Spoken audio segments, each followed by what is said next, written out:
What's going on, y'all? A&J back with what's actually going to be sports talk, not involving anything football related or even the Denver Broncos. No, there are probably some of you that have been looking forward to and are happy about that, whatever to y'all. But in all seriousness, it's actually interesting because obviously we were pretty football and, of course, Denver Broncos focused throughout the 2025 NFL season. And why not? It's easily the best season in 10 years. And, of course, a second playoff run in said span of time. I mean, what a year it was, and obviously because of that it couldn't be helped. But in that same vein, we'll see if it winds up that way in 2026. Now we're out of football season, so we're going to focus on other stuff, namely the main topic, which we'll go into, an MMA fight that is over a decade in the making, and we're finally getting it. Wow, incredible stuff to talk about. Looking forward to that one. Of course, I did low-key promise this in one of the videos yesterday. We're going to talk a little bit about NBA All-Star Weekend and my thoughts regarding that. And certainly a happy birthday wish to start the video off. But before I go into that, shout out to my man Johnny Poole, our latest subscriber on the YouTube channel. Thank you very much for coming through on that. And thank you to all the subscribers that come through. And just in the last couple of months or so, even though where we're at right now isn't overly great, if even good at all, I'm still happy to see when new subscribers come through. So definitely look forward to getting shout outs as long as I get the proper notifications with your names and everything. I'll definitely put y'all over in videos moving forward till we get to the point to where there are too many of y'all to shout out. But nonetheless, we're going to jump right into things. I did say we were doing a birthday wish today, and we're going to wish a happy 63rd to the GOAT, Michael Jordan. And yeah, I said the GOAT. Too bad for y'all LeBron fans, especially those of you posting that dumb shit about the kid and everything. Y'all should be ashamed of yourselves for that, especially for the reasons I'm about to mention here right now. But of course, MJ actually wound up getting quite the birthday present this past Sunday. Of course, his 23XI Motorsports team got a huge win at the Daytona 500 on Sunday, with driver Tyler Reddick being at the helm. And this is actually huge, especially given that it so happens to be Black History Month, Michael Jordan being one of a handful of owners in all of motorsports right now, including names like his, interestingly enough, his former Carolina teammate in Brad Daugherty, head of JTG Daugherty Racing, and NHR champion in Antron Brown. Don't know much about that, and I guess I should clarify real quick that I really do not know a whole lot about motorsports. I'm not going to pretend I'm any kind of expert on that. I'm not a fan of motorsports. I don't particularly like it. I don't hate it either. It's just not my cup of tea. But in that same vein, I certainly respect it, especially for as strong a following as motorsports has. I just don't really get into it, so I'll probably stumble through a lot of this not knowing shit about what I'm talking about. But really and truly, it's all about the accomplishment in and of itself. And on the note of accomplishments, the man already has so many as it is. 6-time NBA champion, 6-time NBA Finals MVP, which of course 6-0 in all of said NBA Finals, 5-time league MVP, 2-time Olympic gold medal winner, and of course former national champion with Brad Daugherty in the North Carolina Tar Heels. But this is a hell of an accomplishment in and of itself, and again, we're talking about Black History Month. I just mentioned to you before just a handful of the names, and there are at least a few more, but there really aren't all that many names as far as African American owners in motorsports. So to see this happen not only is historic, but it's actually something that needs to be appreciated. And that's exactly why I say a lot of you that have been posting that shit about him and the kid, y'all need to be ashamed of yourselves, because y'all are just defaming him after something that is historically monumental when you really get to breaking it down. Just because it's not putting over your guy, which, by the way, I have nothing against LeBron James whatsoever. I feel like he's definitely a fantastic talent, one of the greatest players ever, just not the greatest. And if nothing else, a hell of a philanthropist, to say the very least. So I'm not going to knock LeBron on anything, even having had the decision back in the day when he did, all the stuff that went into that. But to me, I don't think there should be any reason to overshadow the accomplishment that took place on Sunday. I mean, again, I'm not a huge fan of motorsports, but to see that be a thing, especially with, you know, just in general, there aren't an awful lot of African American owners in pro sports to begin with. So seeing this in a sport that's really predominantly white, I think it's really, really huge, and that's definitely something that should be more of a focal point than a lot of anything else. But either way, all that aside, happy 63rd to MJ the GOAT, and congratulations on the huge win from Sunday. So with that being said, speaking of Sunday and the weekend in general, I mentioned we were going to talk a little bit about NBA All-Star Weekend and my thoughts regarding that.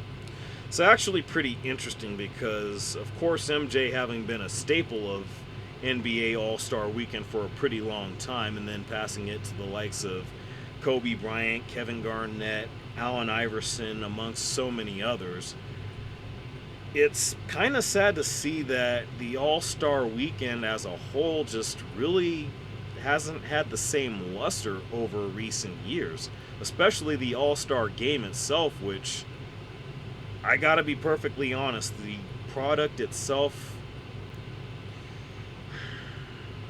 I think I'd be kind by saying that it's actually dog shit. Like, that's really the kindest thing I can think to say about it. But, in all honesty, this weekend was a little bit different.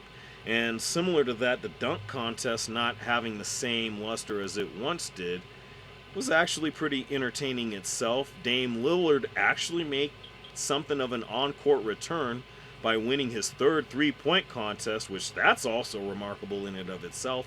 But of course, the Shooting Stars competition was certainly entertaining.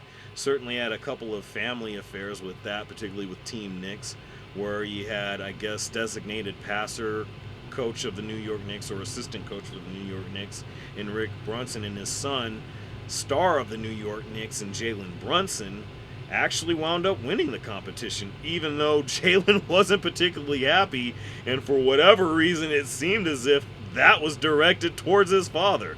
Don't know much of what's going on there, not going to go too much into that, but that was just wild in and of itself. Don't know that there's going to be a whole lot made out of that. Hopefully those two will be good in the long run, because, just someone who actually feels there's a great deal of value in father-son relationships, I would like to think that one would get smoothed over. But all the same, just talking about the actual All-Star Game itself.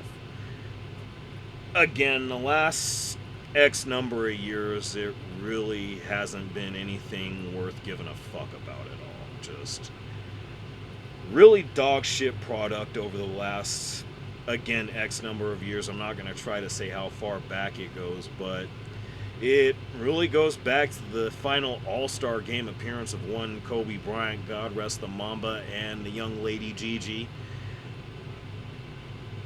Outside of that, I don't remember it being enjoyable until this past Sunday night, and it actually was pretty cool. The whole concept of USA versus the world. You had Team Stars, Team Stripes, and Team World.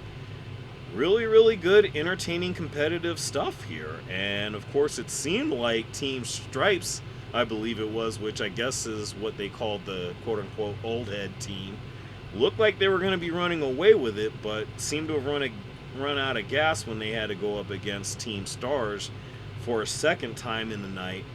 And of course, MVP Anthony Edwards had a lot to do with it. Tyrese Maxey definitely showed out. But shout out to Kawhi Leonard for holding it down in his building in the Intuit Dome, which we'll talk about here in a little bit again.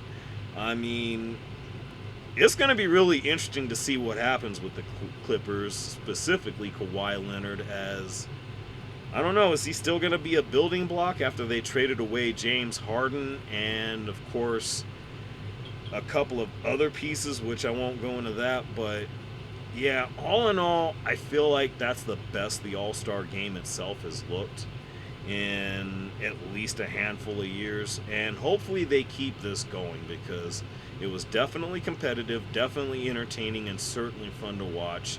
Keep what you're doing, NBA. Keep doing what you're doing with this NBA All-Stars and NBA as a whole. We'll see how all of that works out, but now we got to get into the main topic. And interestingly enough, I mentioned the game was most of the festivities took place in the Intuit Dome. So will a huge MMA contest, which I wasn't sure if we were ever going to get this. And this is actually a women's fight, specifically with two of the biggest stars of said sport in Ronda Rousey and Gina Carano, both of which are trailblazers in women's mixed martial arts. Of course, both of them will be headlining a card that will be broadcasted on Netflix. MVP Promotions, I guess is what it's called, which is owned by Jake Paul. Rare shout out to Jake Paul. I mean, he's actually got something pretty good going, and I actually look forward to seeing this. And as I understand it, the date of that, of May 16th, which, as mentioned before, is going to be taking place in the Intuit Dome. I mean, I gotta be perfectly honest. I've said in the past, and especially if you've seen any of my videos over the last few years, I've said in the past that, to be perfectly honest, there was a point where I was a huge MMA fan. That fandom has died down quite a bit significantly over recent years. And I was, of course, as y'all have seen, if y'all have been watching, I said before, if there was a way if there was ever anything that was going to bring me back to any extent, it was the notion that we were going to get John Jones versus Alex Pereira. It's been talked about. I think it was at one point set for the White House card that has been talked about, but I don't think has materialized as far as I can tell. I certainly haven't heard as much about it since, or certainly not in the last couple of months.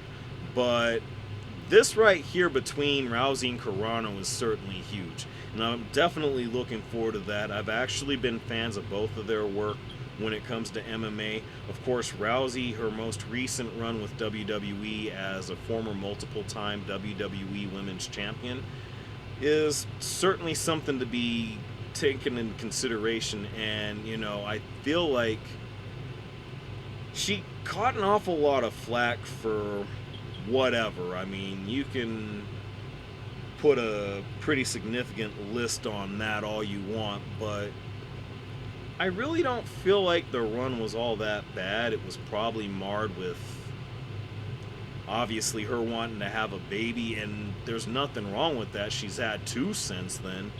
And for me, I just want to have nothing but respect for her and everything that she's accomplished. I mean, definitely came from nothing, became a huge, fast rising star in mixed martial arts. And that was almost alongside Carano, who again is one of the first pioneers in women's MMA and actually put women's MMA on the map. And Ronda Rousey just solidified that even more with her accomplishments. And then of course you got to mention the likes of Amanda Nunes, Chris Cyborg, and so many others that have accomplished some great things in the sport. So for me, this is huge, not even for the historical prospect, but just it's going to be good to seeing them back competing in MMA once again, both of them, especially Carano, which she hasn't fought in the last 17 years. The last time we saw her, she lost I believe it was the inaugural 145 championship to Chris Cyborg, if I recall correctly, and after that, pretty much has been doing nothing but acting ever since. And of course, Rousey, as we mentioned, after leaving the UFC, wound up doing some pretty big things with WWE, and it's great to see that this is actually happening now. I'm looking forward to it. Again, May 16th. I might actually go live for that. We'll have to talk about that as we get closer to that point in time, but let me know what y'all think down below. Are y'all looking forward to this fight? How did y'all enjoy NBA All-Star Weekend? And let's just not talk anymore about MJ or any of that stuff. I just feel like anyone that comes through with any comments about that are one bit derogatory, you're dead ass getting banned. But that's neither here nor there. Let me know what y'all think about everything else that we talked about here. Of course, definitely help me out with that algorithm. Hit that like, share, and subscribe, especially if you enjoyed the content. Don't forget to hit that notification bell so that you know when more vids are coming through. This one was a bit more lengthier than normal, but of course with that in mind, this has been your time with A&J, and I appreciate you spending it with me.